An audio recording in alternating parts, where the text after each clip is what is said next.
Y como le digo, este domingo a las 8 de la noche, hora del centro de México, se llevará a cabo el primer debate entre los aspirantes a la presidencia.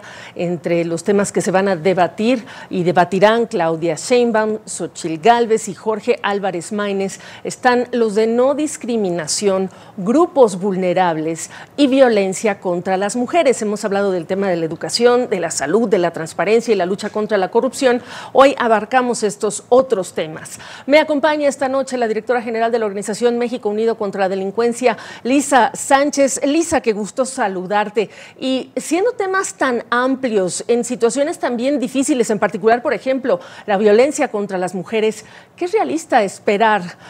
No necesariamente de las promesas, sino de lo que realmente pueden hacer quien gane la presidencia. Gaby, qué gusto saludarte a ti y a la audiencia. Pues efectivamente, los candidatos presidenciales van a debatir tres temas tremendamente grandes y tremendamente importantes para la agenda nacional de México, específicamente en temas de violencia contra las mujeres. Pues queda uno como uno de los pendientes justamente de la política de atención social y de seguridad del presidente Andrés Manuel López Obrador, porque es uno de los delitos, junto con los delitos sexuales y de privación de la libertad, que no bajaron para nada a lo largo de este sexenio y que por el contrario han aumentado. Las tres personas candidatas tienen propuestas generales. Rescataría algunas particulares de cada uno que podrían ser pues algunas innovaciones con respecto a lo que se hizo en este sexenio, o que retoman abiertamente política pública que estaba vigente antes de 2018. Claudia Sheinbaum habla de fiscalías especializadas en atención del feminicidio. Tú me preguntabas qué tan posible es que eso funcione. Pues bueno, quizás podrían funcionar si nos atreviéramos a revisar primero el tipo penal de feminicidio, que a las fiscalías en general no especializadas les ha costado muchísimo trabajo probar, porque es un tipo de delito que básicamente se hizo en función de las características de los casos previos resueltos y por lo tanto todas las características que debe tener el delito para configurarse como tal son muy difíciles de probar para la autoridad. De la misma manera, Claudia Sheinbaum habla, por ejemplo, de reinstalar los refugios para mujeres, algo que fue tremendamente contradictorio en este sexenio por la cancelación de los fondos federales justamente para poder financiar a las organizaciones de sociedad civil que tenían estos refugios.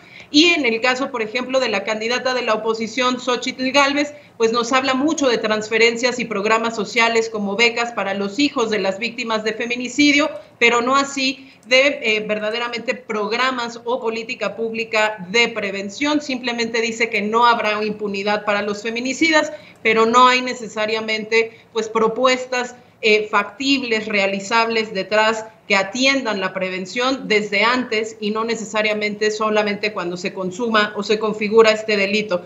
Finalmente, el candidato Álvarez Maínez en esta materia dice que hay una priorización o habrá una priorización de la atención de los delitos sexuales y del feminicidio dentro de las fiscalías a nivel estatal y a nivel federal. Eso podría ser más realizable que prometer la eliminación de la impunidad o prometer la instalación de fiscalías especializadas, de la misma manera que habla de protocolos adentro de la institución específica. ¿Qué tipo de protocolo? Ahora, Lisa, realmente cuando hablamos de feminicidios, y quiero por supuesto incluir los otros temas, grupos vulnerables, es uno de ellos. Cuando hablamos de feminicidio, una cosa que hemos notado es la revictimización de todas aquellas mujeres que son asesinadas, porque incluso hemos tenido que reportar que se hacen autopsias 2, 3, 4 veces por lo menos. Ese proceso ¿está mencionado como algo que hay que arreglar? ¿Son conscientes las candidatas, los candidatos? Fíjate que no, porque no están mencionados ni siquiera los temas de capacitación y sensibilización o incluso de suficiencia de recursos humanos al interior del sistema de justicia penal e incluso de otros sistemas de justicia administrativa que podrían ser relevantes para el tema de convivencia, en temas de violencia familiar. tampoco necesariamente están mencionados los temas de suficiencia presupuestal. En ese sentido, el único que ha hablado de una reforma fiscal para lograr aumentar los recursos del Estado y poder dedicarlos a mejorar las políticas de seguridad en general es el candidato Álvarez Maínez, mientras que esto permanece ausente para el resto de las candidatas o las dos candidatas punteras. De la misma manera, no hay mención del fortalecimiento del sistema de identificación forense, de los sistemas de información estadística, que son muy necesarios en el caso de México, donde tenemos más de 100,000 personas desaparecidas y más de 40,000 cuerpos en posesión del Estado que aún no han sido identificados y que por lo tanto no se ha podido llegar a la solución ni a la justicia de los casos y la sanción de los perpetradores. Y si me permites, un último tema que es particularmente relevante en el caso de los feminicidios, pero en particular de la violencia de género y de la violencia intrafamiliar, es el tema del control de armas de fuego, porque lo que hemos visto históricamente en el caso mexicano es que cada vez más mujeres son ultimadas con arma de fuego, pero también más mujeres son violadas, vejadas, se ejerce violencia física, económica, emocional, psicológica en contra de ellas por la presencia de armas de fuego en las casas en posesión de sus agresores. Sin una política de atención de la violencia armada, de desarme, de control de armas y de prevención de esta violencia, que insistimos, al menos en 2023, volvió a tener un repunte del 8%, no vamos a poder tener una política eficaz de prevención y sanción del feminicidio. Ya.